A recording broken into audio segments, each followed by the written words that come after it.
ყოველკვირეული სატელევიზიო რუბრიკა შემოსავლების სამსახურის რჩევები დიდ ინტერესს და გამოხმაურებას იწვევს მაყურებლების მხრიდან, რასაც ხატყობს სოციალურ ქსელში, Facebook-ის გვერდსა თუ ელექტრონულ პოსტაზე შემოსული შეტყობინებები. დღევანდელი რუბრიკა სრულად დაეთმობა თქვენს მიერ გამოგზავნილ შეკითხვებს, რომლებიც საბაჟო თემატიკის მიხედვით შევარჩიეთ, ხოლო მომდევნო რუბრიკები საგადასახადო ზედამხედველობის საკითხებისა და გამოწვევების განხილვას დაეთმობა. მაყურებლისთვის აქტუალურ კითხვებზე პასუხებისა და განმარტების მიღების მიზნით შემოსავლების სამსახურისა და ბიზნეს პარტნიორის ყოველკვირეული რუბრიკის დღევანდელი სტუმრები არიან ნათია ბასილაია, საბაჟო დეპარტამენტის სატრანზიტო სამმართველოს უფროსი და ოთარ იკაძე, შემოსავლების სამსახურის საბაჟო დეპარტამენტის საბაჟო რისკების მართვის სამმართველოს უფროსის მოადგილე. მოგესალმებით. ძალიან დიდი მადლობა გადაცემაში სტუმრობისთვის. მართლა გულწრფელად ვამაბრა, ყოველ განსაკუთრებულად მიხარია ხოლმე, როდესაც მაყურებლების შეკითხვებზე პასუხის გაცემა გვიწევს ჩვენი ყოველკვირეული რუბრიკის ფარგლებში, იმიტომ რომ ამ ადამიანების მიერ გამოგზავნილი კითხვები არის გარდა იმისა, რომ მათ აქვთ ინტერესი, მათ ძალიან დიდი სურვილი გვაქვს ბუნებრივია მეც და თქვენც, რომ მაქსიმალურად გავცეთ პასუხი და მაქსიმალურად დავაკმაყოფილოთ ის ინტერესი, რომელიც თითოეული მათგანის მხრიდან არის. კაპიტანათია, თქვენი დავიწყებ, რადგან ეს კითხვები არის გამოგზავნილი, შესაბამისად მე აუცილებლად მომიწევს მათი წაკითხვა და იმ ფორმულირებით წავიკითხვა ბუნებრივია კითხვებს, რა ფორმულირებითაც ჩვენმა მაყურებელმა მოგმართა. რა უპირატესობა აქვს NCT სისტემის გამოყენება სატრანზიტო გადაზიდვებისთვის და როგორ აისახება ეს გადამზიდავებზე თუ იმპორტიორებზე, თუ არა ეს კითხვა, რა უნდა ეკითხათ საბაჟო სამსახურის წარმომადგენლებისთვის, ამიტომ საინტერესოა როგორია პასუხი. განსაკუთრებით ბოლო პერიოდში, როდესაც გადამზიდავებს ძალიან გაეზარდათ სამუშაო პროცესის შესაბამისად კიდევ უფრო მეტ აქტუალობას იძენს ეს თემა. მოგესალმებით, მივესალმები მაყურებელს, მადლობა ამ შესაძლებლობისთვის. შემოსავლების სამსახური ყველა პლატფორმას იყენებს ამ ახალ სისტემაზე სასაუბროდ. დიახ, მნიშვნელოვანი სატრანზიტო სისტემა გახლავთ, რომელიც საკმაოდ დიდი ოჯახია და ამ ოჯახის წევრი გახდა საქართველო მიმდინარე წლის 1 თებერვლიდან. ევროკავშირის ყველა წევრი სახელმწიფოები, უკრაინა, ბრიტანეთი, თურქეთი, ასეთი დიდი EFTA-ს წევრი სახელმწიფოები, ასე ვთქვათ, დიდი მასშტაბის პროექტი გახლავთ საკმაოდ გლობალური და საბაჟო ფორმალობებში, ჩვენში და საბაჟო ფორმალობებშიც ახალი სიტყვა გახლავთ, შესაბამისად ახალი შესაძლებლობა. ექსპორტიორები და რეექსპორტში ჩართული კომპანიები საქართველოდან როცა ხდება ტვირთის გადაზიდვის დაწყება, უკვე ჩართული არიან ამ პროცესში აქტიურად, მასშტაბები იზრდება დღითი დღე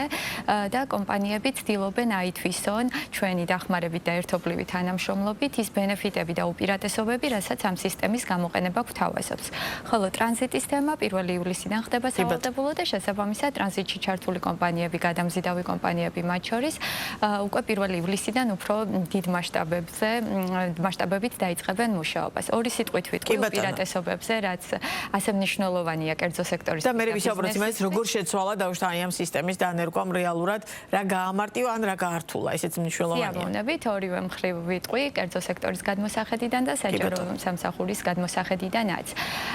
ეს გახლავთ სატრანზიტო სისტემა, რომელში რეგისტრირებული ერთი ტრანზიტის დეკლარაციით შესაძლებელი ხდება ტვირთი გადაიზიდოს ამ ყველა 36 ქვეყანა გახლავთ წევრი საქართველოს გარდა 37-ია საქართველო. წევრი სახელმწიფოების ტერიტორიაზე შესაძლებელია მარტივად ერთი დეკლარაციით და ერთი გარანტიით დამატებითი ხარჯების და დამატებითი რესურსის გამოყოფის გარეშე გადაიზიდოს საქონელი. შესაბამისად ეს ამცირებს გადამხდელებისთვის, გადამზიდავებისთვის, ექსპორტიორებისთვის ყველა ქვეყნის საბაჟო გამშვებ პუნქტებზე და საბაჟო ორგანოებში დახარჯულ დროს და ფინანსურ რესურსს, რაც ასე მნიშვნელოვანია ბიზნესისთვის. ეს იყო ბიზნესის ერთ-ერთი ყველაზე ესეთი სერიოზული წუხი.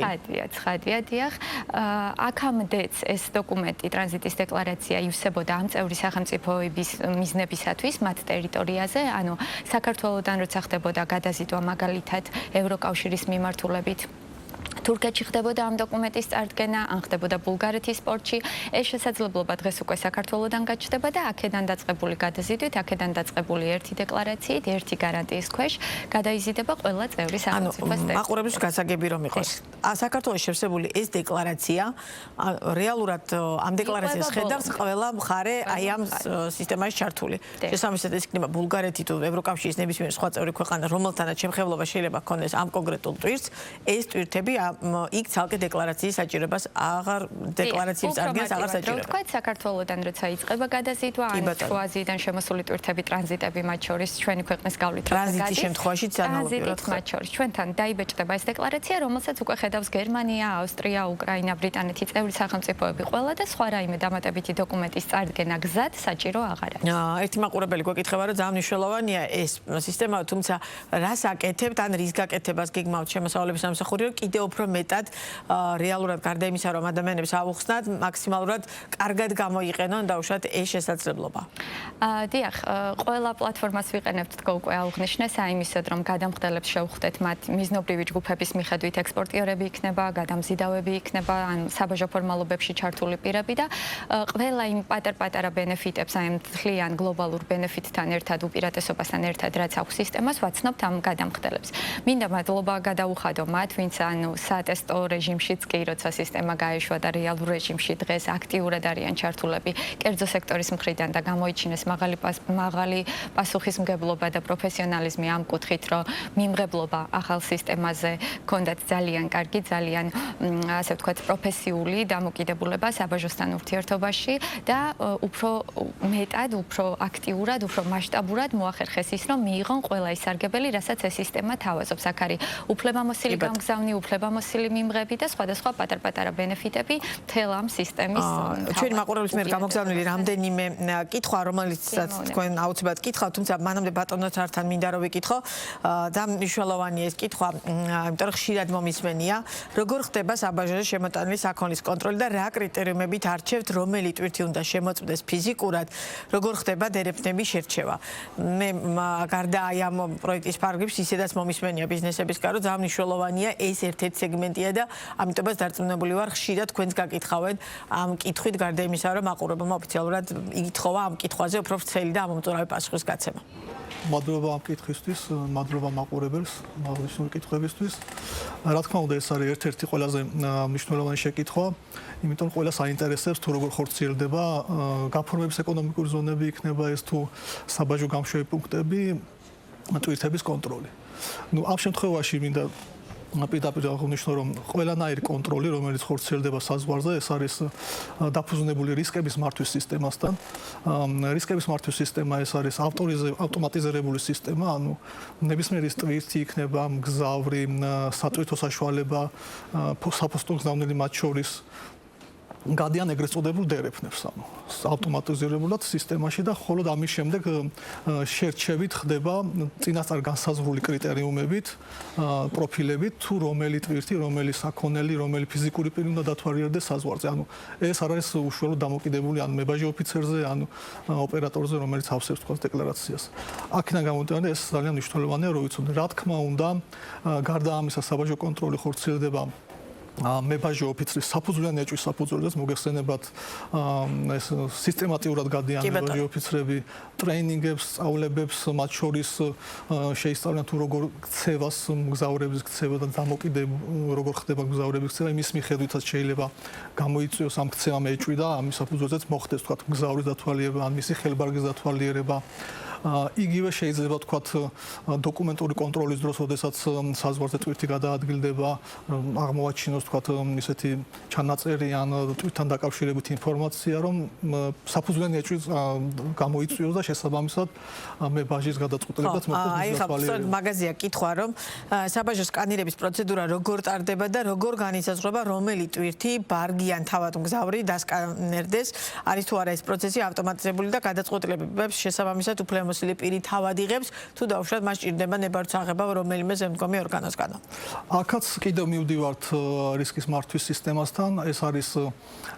იმ რეკომენდაციები და საერთაშორისო სტანდარტებზე დაფუძნებით, რომელიც შემუშავებულია მსოფლიო საბაჟო ორგანიზაციის მიერ სხვადასხვა ძალიან განვითარებული ქვეყნების პრაქტიკიდან გამომდინარე, შემუშავებული გვაქვს ეს რისკის მართვის სისტემა და სკანირების პროცესი პირდაპირ დაფუძნებულია აღნიშნულ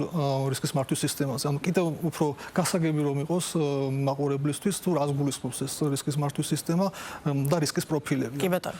ერთ-ერთი შეკითხვა იყო, რომ კრიტერიუმებიც რა კრიტერიუმებს ვიყენებთ, ანუ აქ არის ძალიან დიდი ჩამონათვალი კრიტერიუმების, რომელიც საბოლოოდ ქმნის შემდეგ რისკის პროფილს. ეს შეიძლება იყოს მაგალითად გამოგზავნი ქვეყანა, ეს შეიძლება იყოს თქვათ ისტორია თვითონ ამ გადამხდელი იქნება თუ გადამზიდავის ისტორია გამომდინარე თქვათ აქვს თუ არა ჯარიმები შეიძლება იყოს თქვათ საქონლის თვითონ რამდენად რისკიანია ეს საქონელი თვითონ კოდი საქონლის წარმოშობის ქვეყანა და ბევრი სხვა ეს კრიტერიუმების ერთობლიობა შემდეგ ვნის ამ რისკის პროფილს რომლის საფუძველზეც უკვე მიიღება გადაწყვეტილება სისტემის მიერ წინასწარ განსაზღვრული ამ კრიტერიუმებით თუ შეირჩეს ეს სატრანსპორტო საშუალება დეტალური დათვალიერებისთვის თუ არ შეირჩეს დასკანერდეს თუ აიწონოს თუ მოხდეს თქვათ მაგალითად კინოლოგიური სამსახურის გამოყენებაც სხვადასხვა ნივთიერებების დრო რა დრო ჭირდება დაუშვათ აი ამ პროცედურების განხორციელებას იმიტომ რომ თან ხშირად არის როდესაც დროსთან დაკავშირებით აქვს ხოლმე კითხვები და მათ შორის ამ შემთხვევაში იყო რომ დროს რამდენად სწორად აქვს საბაჟო სამსახურს შემუშავებული რა დროში რა უნდა გააკეთოს სწორედ ამიტომ აი ეს სკანერების სისტემებთან დაკავშირებით რომ ვსაუბრობთ ეს არის ერთ-ერთი პრიორიტეტის შემოსავლების სამსახურის და საბაჟო დეპარტამენტს რომ მაქსიმალურად გამოვიყენოთ ეს ტექნიკური საშუალებები რომ მაქსიმალურად შევზღუდოთ ეფექტურად და მოკლე დროში მოხდეს თქვათ წვირთების შემოწმება მოგეხსენებათ ახლა ძალიან საწვირთოს ფიზიკური დათვალიერება რამხელა დროს ენერგიას და შრომას მოითხოვს არა მარტო ნებაჟი ოფიცრების მიერ არამედ ეს არის ხარჯებიც ხო თავისთავად ძალიან ბევრი კითხვა და ვცდილობ რომ მოვასწროთ ყველა კითხვაზე ქალბატონია კიდევ ერთი კითხვა უკავშირდება რატომ ამ მნიშვნელოვანი საქონლის სწორად კლასიფიკაცია საბაჟო როგორ ადგენს რომ შემოტანილი საქონელი სწორადაა კლასიფიცირებული ანუ სასაქონლო კოდი სწორად აქვს მინიჭებული და შესაბამისად დეკლარირებული დიახ ერთ-ერთი მნიშვნელოვანი რგოლი გახლავთ საქონლის კლასიფიკაცია საბაჟო ფორმალობებში რატომ არის მნიშვნელოვანი სასაქონლო კოდებს ანუ ნებისმიერ ქვეყანაში ეს არის ჰარმონიზებული სისტემა ერთიანი სასაქონლო კოდების საბაჟო სასაქონლო კოდების ქსელი ასე ვთქვათ და ამ კოდების მიხედვით განისაზღვრება ჩვენი კანონმდებლობის მიხედვით როგორც სატარიფო გადასახადებთან დაკავშირებული პოლიტიკა ისე არასატარიფო კონტროლის კუთხით ეს ნებართვების წარდგენა იქნება სერტიფიკატები ფიტოკონტროლი თუ ვეტ კონტროლი კოდზე არის დამოკიდებული სასაქონლო კოდის სწორად განსაზღვრაზე დამოკიდებული რამდენად სწორად შეურჩევთ გადასახადს ანუ იბეგრება ეს კოდი 18%-ით იბეგრება დამატებით აქციზით პირობითად ან იმპორტის გადასახადით თუ გათავისუფლებულია რაიმე გადასახადებისგან ასევე კოდის სწორად განსაზღვრა უზრუნველყოფს იმას რომ სწორად განისაზღვროს ვეტნებართვა ჭირდება ფიტოსერტიფიკატი ჭირდება თუ რა სახის არასატარიფო კონტროლია განსახორციელებელი და ამ ყველაფერს ამის კონტროლს თვითონ საბაჟო სამსახური დეკლარანტი განსაზღვრავს ანუ გადამხდელი ამ კოდებს საბაჟო სამსახური ამ კოდების ისტორიის შემოწმებას ახორციელებს რისკების მართვის სისტემის გამოყენებით, რაზეც ბატონმა საბაჟო ადმინისტრაციის მიერ როგორ ხდება შესაბამის სასაქონლო კოდის შეყვანის დამუშავებისა და მონაცემთა დაბრუნების კონტროლი და ანუ რეალურად ამას უკავშირდება დიახ კი ბატონო ეს არის უკვე რისკების არის ხოლმე შემთხვევები, როდესაც გადამხდელმა შესაძლოა არ იცის ახალი საქონელი შემოაქვს ამ შემთხვევაში წინასწარი გადაწყვეტილებისთვის შეუძლია მიმართოს შემოსავლების სამსახურს და ვეხმარებით კოდის სწორად კლასიფიკაციისთვის. რამდენად ხშირია დაუშვათ წინასწარ სანამ შემოიტანს საქონელს იქამდე დაუშვათ კონსტიტუციის გავლა. ძირითადი ნაწილი ცხადია მუშაობს ერთი და იგივე საქონელზე რაღაც აწყობილ ბიზნესზე და უცხო და უცნაური არაფერი შემოდის, ამიტომ კლასიფიკაცია რთული არ არის გადამხდელისთვის, დეკლარანტისთვის, თუმცა არის ხოლმე შემთხვევები, როდესაც რაღაცა ახალი პროფილის, ასე ვთქვათ, ამუშავებას სურს კომპანიას ან რომელიმე კერძო პირს, ამ შემთხვევაში ერთვება შემოსავლების სამსახური და პლუს თავაზობთ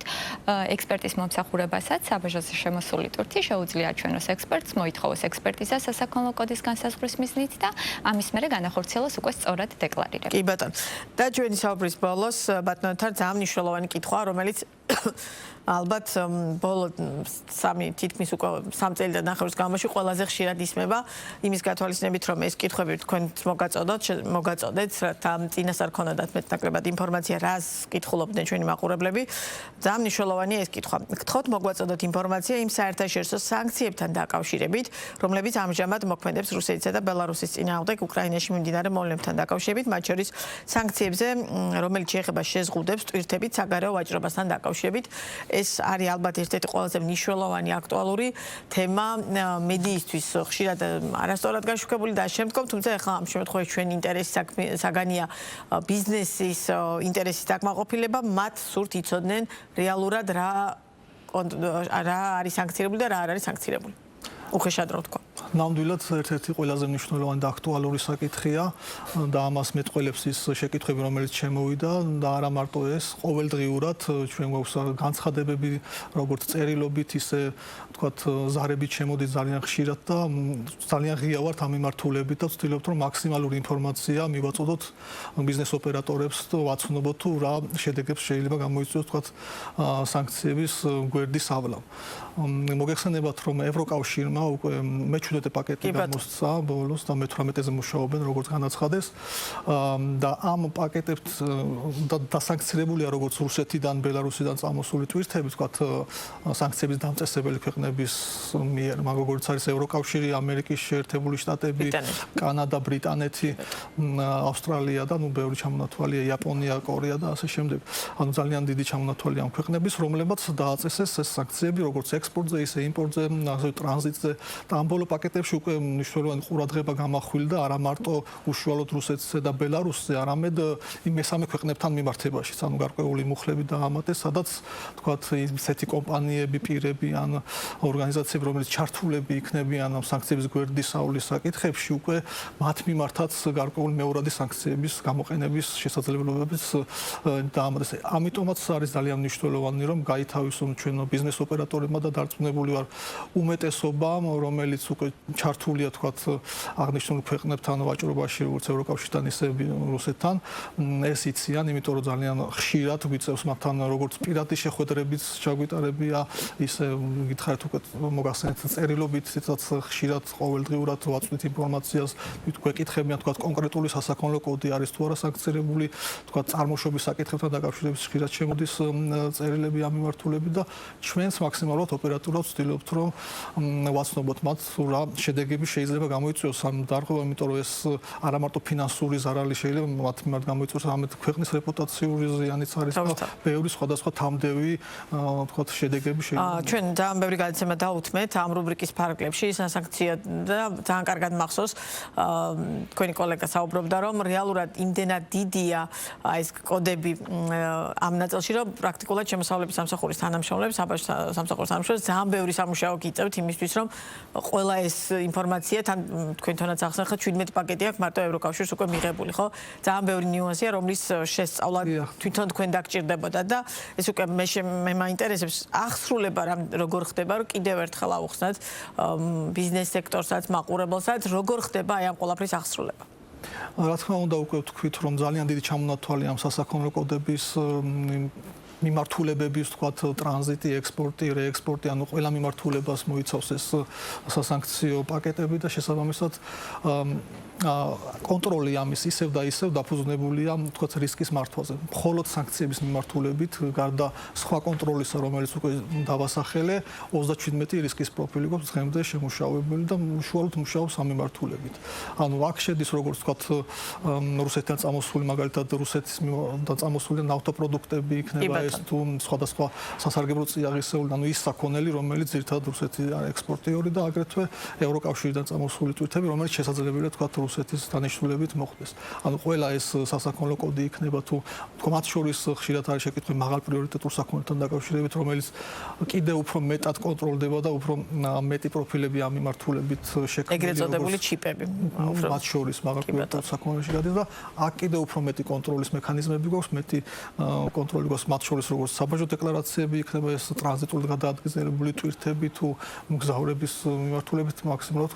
ვახორციელებთ აღნიშნულ კონტროლს. ძალიან დიდი მადლობა საინტერესო საუბრისთვის. ბუნებრივია თემა ამოუწურავია, მაყურებლის კითხვებიც ძალიან ბევრია და ჩვენ უბრალოდ შევეცადეთ რომ ერთგვარ დაგვეჯგუფებინა ეს კითხვები. ამ თემებს აუცილებლად მიუბრუნდებით და ამ შემთხვევაში უკვე შემდგომ გადაცემებში საგადასახადო ნაწილსაც აუცილებლად დაუთმობთ. ერთად კიდევ ერთხელ მადლობა წარმატებებს გისურვებთ და სიამოვნებით გიმასმისლებთ ბიზნეს პარტნიორის ეთერში.